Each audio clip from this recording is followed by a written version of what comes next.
this is your golden path. So like I said, lots of circles, lots of lines, lots of numbers, lots of questions that you may have.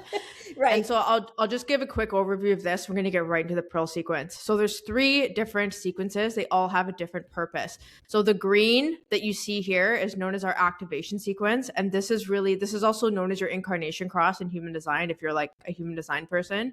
And your activation sequence is like your 4 zones of genius and also how you're most activated in life and business. So I love to go here and look at like if you have certain activations happening in business, how is this showing up for me in my gene keys and integrating that. The Venus sequences are the red spheres, and this is all about relationships. It's all about how you cultivate and curate unconditional love, your triggers, your patterns intellectually, emotionally, and how that shows up. So I love to use this in terms of what that looks like when you connect with your ideal clients, or how you may be emotionally holding yourself back, or just being in that state of mentally not allowing yourself to go further with connection. And then we have the Pearl sequence, which today, this is what we're diving into. The Pearl sequence is prosperity, being of service, like I said. And so inside of the Pearl sequence, I'll just kind of give a quick breakdown of the anatomy. We have 4 different spheres, and each sphere has its own experience on top of the number that you see inside. So 58, 21, 51, 44, on top of the gene key that is in the sphere. And then we have these words here. So dissatisfaction, vitality, bliss. That's the shadow, gift, and Siddhi, like I mentioned earlier.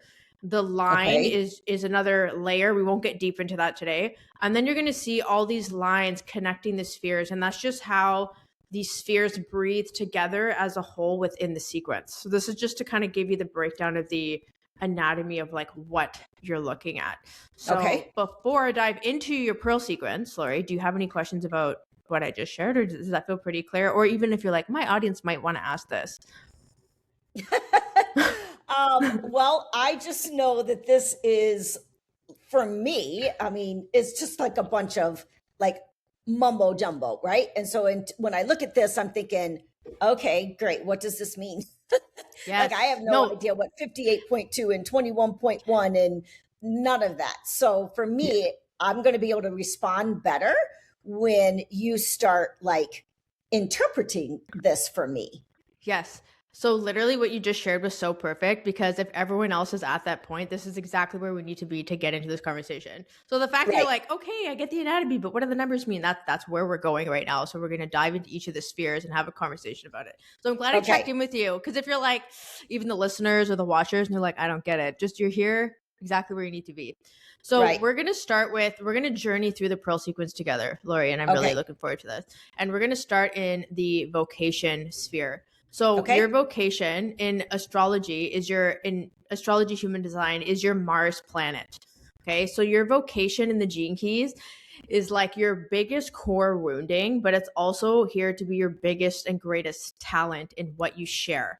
So people are always like, I don't know what it is that I bring to the table. If you go and you look at and sit with your vocation sphere, like that's going to share a lot with you. I feel like I know what mine is, and I'm so curious to see what you say.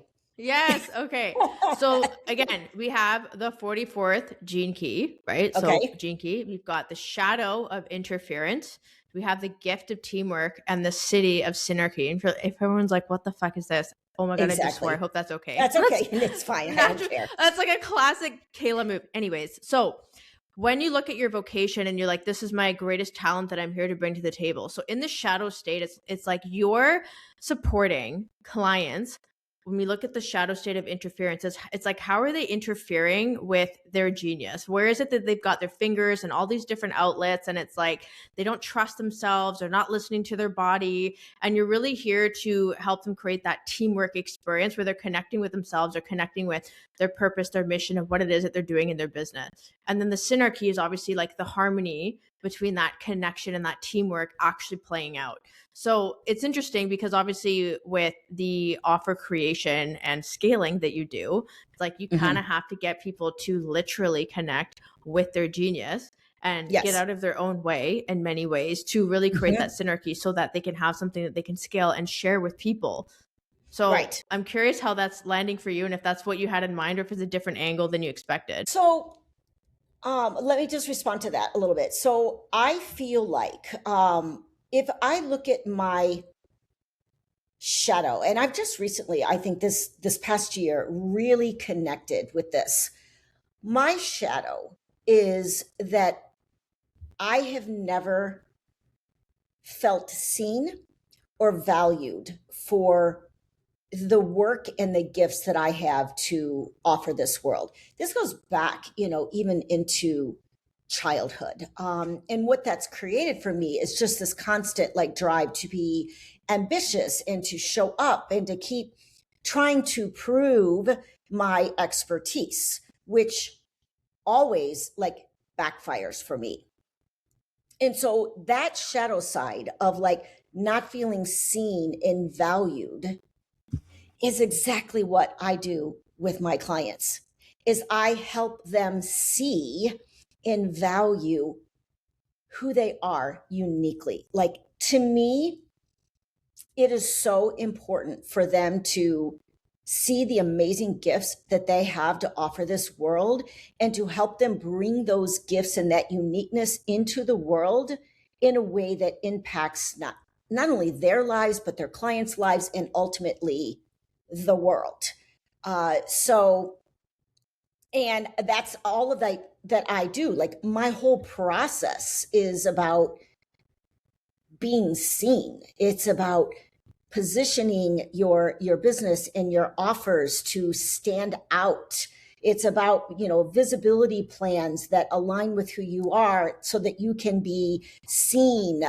It's about speaking language that resonates with your audience so that they see you and value you. I mean, I feel like the whole thing is just wrapped up together. I don't know if that's what that says, but I feel like that is me.